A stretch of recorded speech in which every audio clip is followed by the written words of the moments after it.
નમસ્કાર. આજે આપણે એક એવા વિષય પર વાત કરવાના છીએ જે ખરેખર કોઈના માટે જીવન અને મૃત્યુ વચ્ચેનો સવાલ બની શકે છે, અને એ છે હૃદયરોગનો હુમલો. આ એક એવી ઇમરજન્સી છે જેમાં દરેક સેકન્ડ ગણાય છે, એટલે એના લક્ષણોને ઓળખવા અને તરત શું કરવું જોઈએ એ જાણવું આપણા બધા માટે ખૂબ જ જરૂરી છે. આ સવાલ જરા વિચારો. શું આપણે ખરેખર તૈયાર છીએ? કદાચ આપણી આસપાસ આપણા કોઈ નજીકના વ્યક્તિને અચાનક તકલીફ થાય તો શું આપણને ખબર છે કે એ ઘડીએ શું કરવાનું છે? ચાલો આજે એ જ તૈયારી કરીએ જેથી આપણે કોઈનું જીવ બચાવી શકીએ. તો ચાલો સૌથી પહેલા અને સૌથી અગત્યના મુદ્દાથી શરૂઆત કરીએ. હૃદયરોગના હુમલાને ઓળખવો કઈ રીતે? કારણ કે સાચી ઓળખ જ બચાવ તરફનું પહેલું અને સૌથી મહત્વનું પગલું છે. જુઓ, સૌથી સામાન્ય લક્ષણ છે છાતીમાં એકદમ ભારે દુખાવો અથવા દબાણ. એવું લાગે જાણે કોઈ છાતી પર બેસી ગયું હોય. ઘણીવાર લોકો એને સામાન્ય ગેસનો દુખાવો સમજીને અવગણી દે છે, પણ ના, આ ભૂલ બહુ ભારે પડી શકે છે. યાદ રાખજો, જો દુખાવો 30 મિનિટથી વધુ રહે અને દવાથી પણ સારો ન થાય તો એ ગંભીર ચેતવણી છે. અને હા, આ વાત પર ખાસ ધ્યાન આપજો, આ દુખાવો ફક્ત છાતી પૂરતો સીમિત નથી રહેતો. ઘણીવાર એ ત્યાંથી ફેલાઈને ડાબા હાથમાં, ગરદનમાં, જડબામાં અને ક્યારેક તો પીઠના ભાગમાં પણ પહોંચી જાય છે.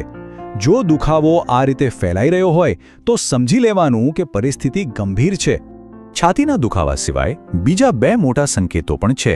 એક, અચાનક શ્વાસ લેવામાં તકલીફ પડવા લાગે, અને બીજું, કોઈ કારણ વગર જ શરીરમાંથી ઠંડો પરસેવો છૂટવા માંડે. આ કોઈ સામાન્ય ઘબરાટ નથી.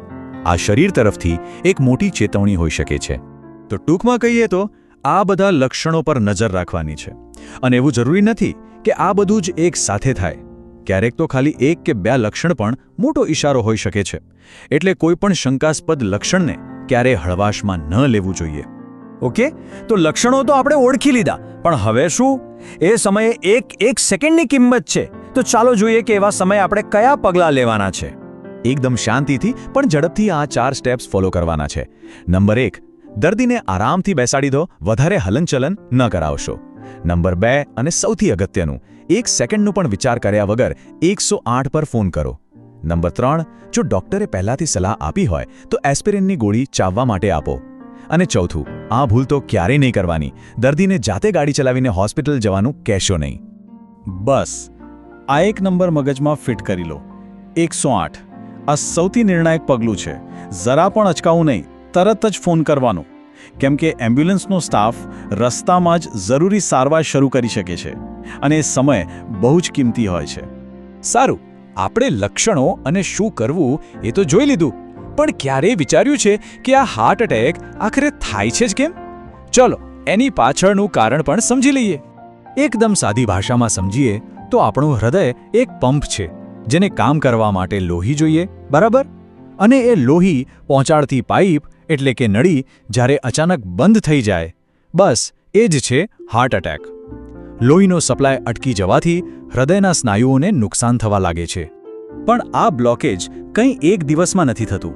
આ તો વર્ષોની પ્રક્રિયા છે. ધીમે ધીમે લોહીમાં રહેલું ખરાબ કોલેસ્ટ્રોલ આપણી નળીઓની દિવાલો પર જમા થતું જાય છે, જેનાથી તે અંદરથી સાંકડી અને કડક બનતી જાય છે. અને પછી એક દિવસ અચાનક એવું બને છે કે આ સાંકડી જગ્યા પર લોહીની એક નાનકડી ગાંઠ બની જાય છે. આ ગાંઠ આખી નળીને બ્લોક કરી દે છે. લોહીનો પ્રવાહ એકદમ અટકી જાય છે, અને બસ એ જ ક્ષણે હૃદયરોગનો હુમલો થાય છે. તો હવે આપણે જાણીએ છીએ કે હુમલો શું છે અને કેમ થાય છે, પણ સૌથી મોટો સવાલ એ છે કે શું આપણે એને રોકી શકીએ? અને સારા સમાચાર એ છે કે હા, બિલકુલ રોકી શકીએ છીએ. કહેવાય છે ને કે ઈલાજ કરતાં સાવચેતી સારી. આપણી જીવનશૈલી જ બધો ખેલ છે. અહીં જુઓ, એક બાજુ છે જોખમ વધારતી આદતો, જેમ કે હાઈ બીપી, ડાયાબિટીસ, સ્મોકિંગ અને તણાવ. તો બીજી બાજુ એને રોકવાના એકદમ સીધા સાદા ઉપાયો છે. રેગ્યુલર કસરત કરો, સારો ખોરાક લો અને ધૂમ્રપાન છોડી દો. હા, પરિવારનો ઇતિહાસ આપણે નથી બદલી શકતા, પણ આપણી રોજિંદી આદતો તો ચોક્કસ બદલી શકીએ છીએ. અને હવે આખી વાતચીતનો સૌથી અગત્યનો સાર, એક શબ્દ જે જીવન બચાવી શકે છે, અને એ છે ગોલ્ડન અવર. યાદ રાખજો, હુમલાના લક્ષણો શરૂ થયા પછીનો પહેલો 1 કલાક, ફક્ત 60 મિનિટ. આને ગોલ્ડન અવર એટલા માટે કહેવાય છે કે કારણ કે આ સમય સોના જેટલો કિંમતી છે. આ સમયગાળામાં જો દર્દીને યોગ્ય સારવાર મળી જાય તો હૃદયને થતું નુકસાન ઘણું ઓછું કરી શકાય છે અને જીવ બચવાની શક્યતા અનેક ગણી વધી જાય છે. એટલે જ સમય બગાડ્યા વગર 108 પર ફોન કરવો ખૂબ જરૂરી છે. તો આખી વાતનો સાર શું છે? સમય, બધો ખેલ સમયનો છે. આજે જે જાણકારી મળી છે એને ફક્ત પોતાની પાસે ન રાખતા આ માહિતી બીજાઓ સાથે પણ શેર કરો, કારણ કે સાચી જાણકારી જ સાચી શક્તિ છે અને સમયસર લીધેલું એક નાનકડું પગલું કોઈના પરિવારની ખુશીઓને બચાવી શકે છે.